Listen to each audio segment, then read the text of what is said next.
السلام عليكم ورحمة الله وبركاته. احنا في تقاطع 30 شارع 30 مع شارع 45، وده طبعا الاتجاه ده للكورنيش، والاتجاه ده كوبري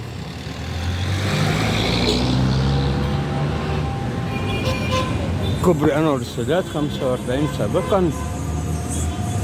الجزء اللي احنا شايفينه عليه المعدات الصفرا دي ده المنزل اللي جاي من الساحلي.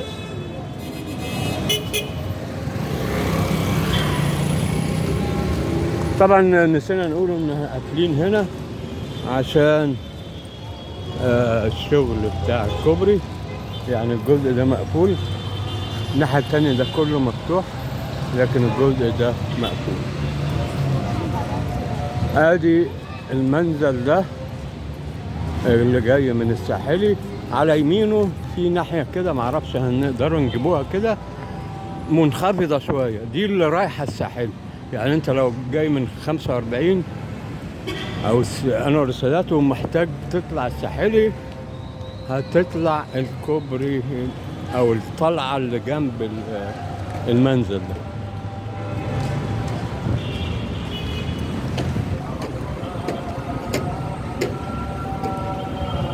طبعا الشغل كتير واضح جدا، يعني احنا قلنا نيجي نشوف ايه اخباره.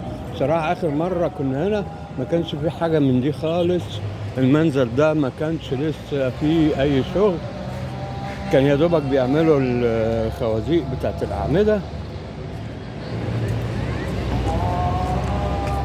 طبعا شغل جامد يعني في الفترة الاخيرة خصوصا.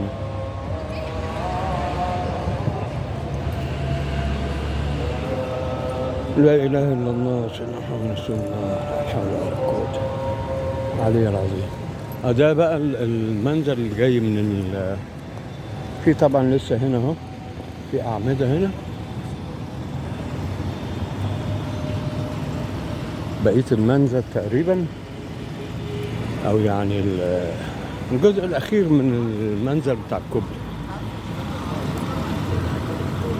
بيصبوا الخوازيق بتاعت القعدة بتاعت المنزل.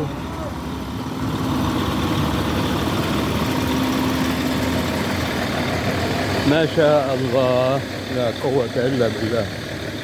كل ده ما كانش موجود اخر مرة كنا هنا، كل ده ما كانش موجود.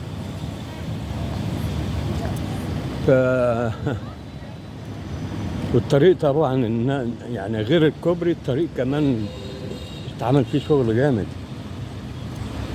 كل ده ما كانش موجود. ما شاء الله لا قوة الا بالله. ربنا يكرم ويوفق ويخلص على خير بإذن الله.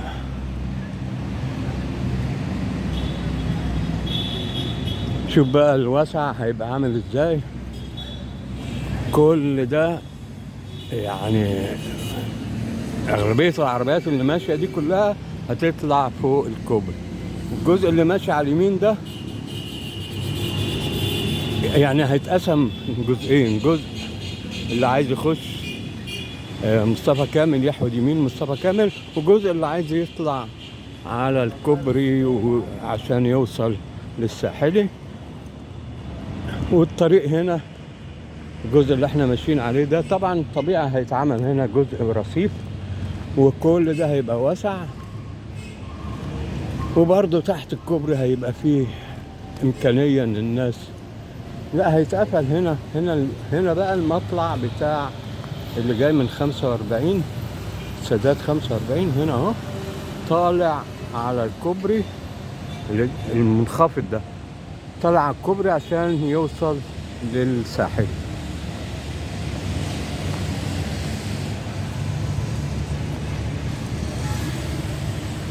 اللي عند الونش الاصفر اللي هناك خالص ده اللي جاي من الساعة وداخل انور السادات 45 سابقا.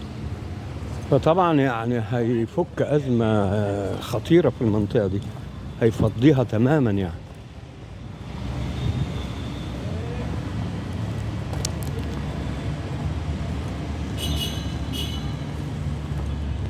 يعني بالرغم ان شوف الشارع ده يعتبر مقفول، والناس بتعدي من هناك عشان تخش يمين في شارع يطلعوا على شارع 30 ومنه على شارع 45 متجه للكورنيش.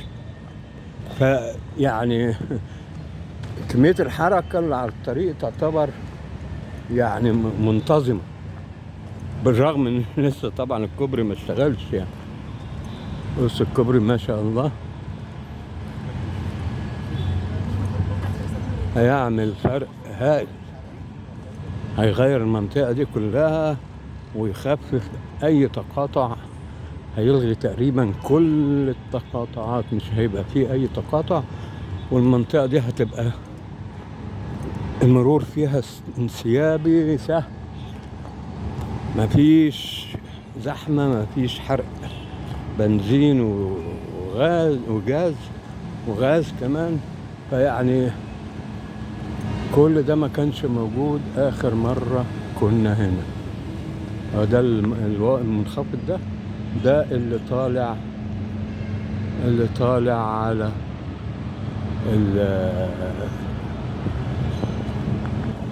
الساحلي، واللي فوق ده اللي جاي من الساحلي، العالي ده اللي جاي من الساحلي.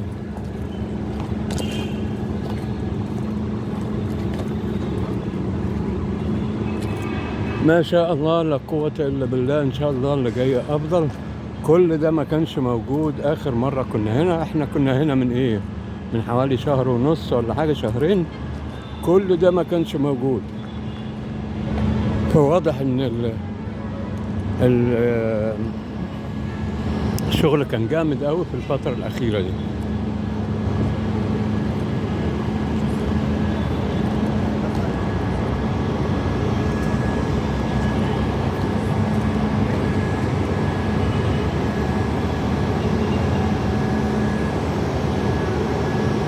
أو المنخفض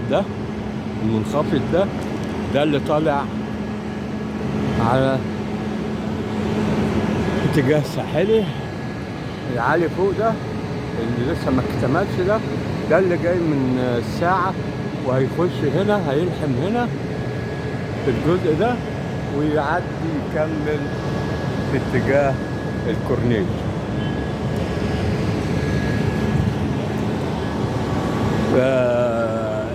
يعني تغيير جامد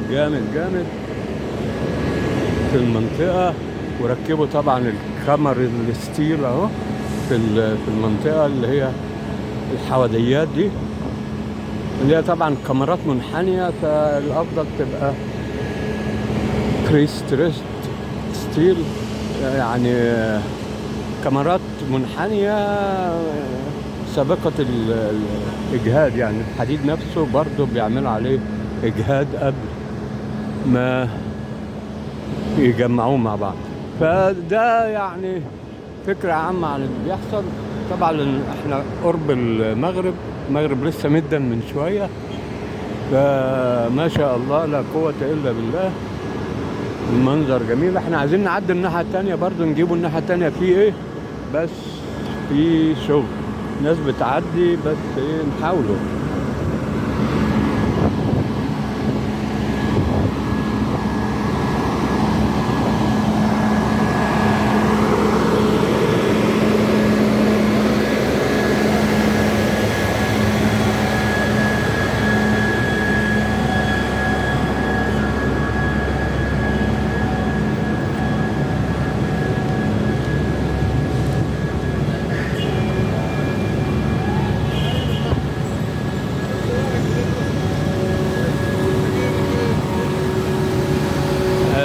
الجزء الثاني. بص المنظر يعني بصراحة اللي اتعمل بالطريقة دي في منطقة ضيقة زي دي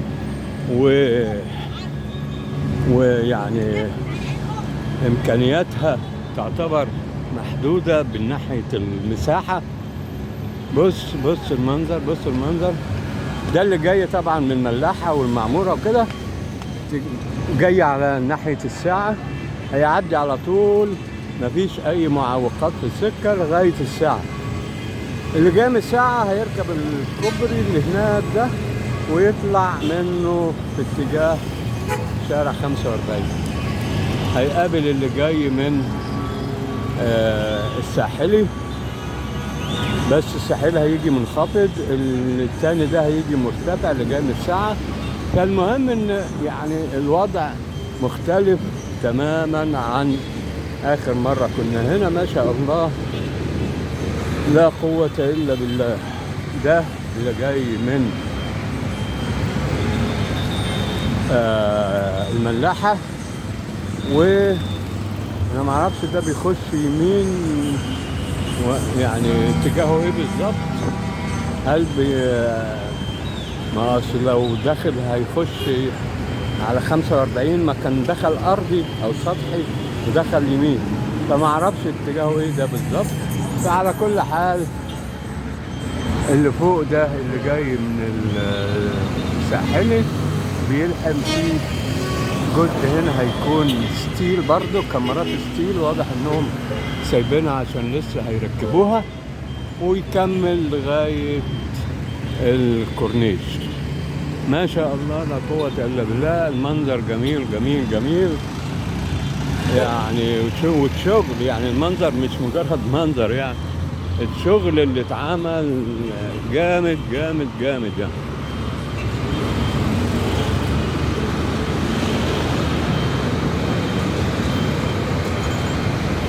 انا بصراحة كنت متوقع المرة اللي فاتت، حتى قلت في الفيديو يعني قدامهم ممكن على نفس الموال، يعني الوتيرة اللي شغالين بيها دي ممكن تاخد لها سنتين كمان ولا بتاع. جينا ما عداش، ما افتكرش عدى شهرين 3 شهور اتغير الوضع تماما يعني اللي اتعمل ده انا كنت متوقع انه ياخد سنتين.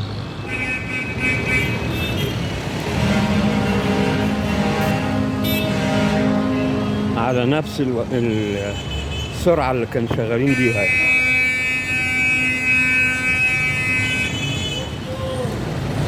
طبعا مرافق، يعني العملية مش كوبري وبس، يعني مرافق ودوشة كبيرة جدا يعني، وتحويل مرور وظبط مسارات، وبص صرف صحي، هتلاقي فيه كابلات وفي يعني العمارات دي ما خدتش بالي منها قبل كده، دي جديدة. فيعني المقصود كل ده هيبقى واسع. شوف احنا من العمارات دي لغاية الكوبري ده، كل ده هيبقى طريق للناس تمشي فيه، غير اللي فوق اللي على الكوبري اللي هيكملوا عشان يكملوا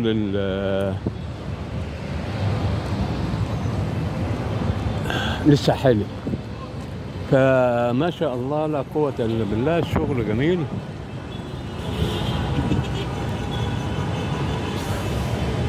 بص الواسع بقى هنا ممكن بقى يتعمل حاجات كتيرة، انها تنظم الوقفة. طبعا هتختفي الوقفة اللي احنا شايفينها دي، يعني هتتنظم وتتظبط هو يخلص بس المشروع وتتسفلت الشارع، الطرق حوالين المشروع، هتبص تلاقي الوضع بقى جنة بقى، يعني تغيير 180 درجة.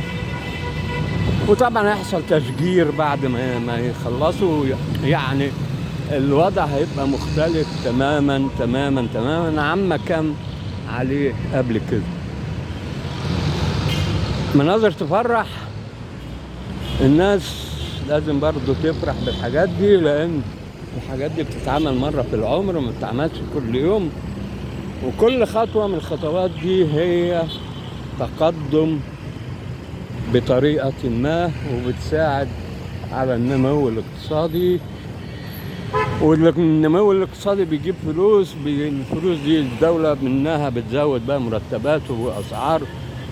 ده غير طبعا ده بيساعد كمان على ان فتح مصانع ونقل بضائع، وكل الحاجات دي في الاخر بيبقى فيه ضرائب بتدفع. الدولة منها بتصرف على حاجات كتيرة جدا، وبتزود الصرف على حاجات كتيرة جدا، والبضائع الانتاج بيزيد البضائع فالاسعار تستقر وبعدين تبدأ تنزل. فكل ده خير ان شاء الله. وزي ما بيقول المثل القديم الحركة بركة. كل ما يحصل حاجة جديدة زي دي فيها خير بإذن الله للناس عامة. هنقفله على كده وإن شاء الله هنكمله معاكم بإذن الله يعني في أي حاجة جديدة نتابع مع حضراتكم. فلا تنسونا الاشتراك واللايك والشير عشان نجيب لكم دايما كل جديد على قناتكم قناة اسكندرية مع ماجد المصري. والسلام عليكم ورحمة الله وبركاته.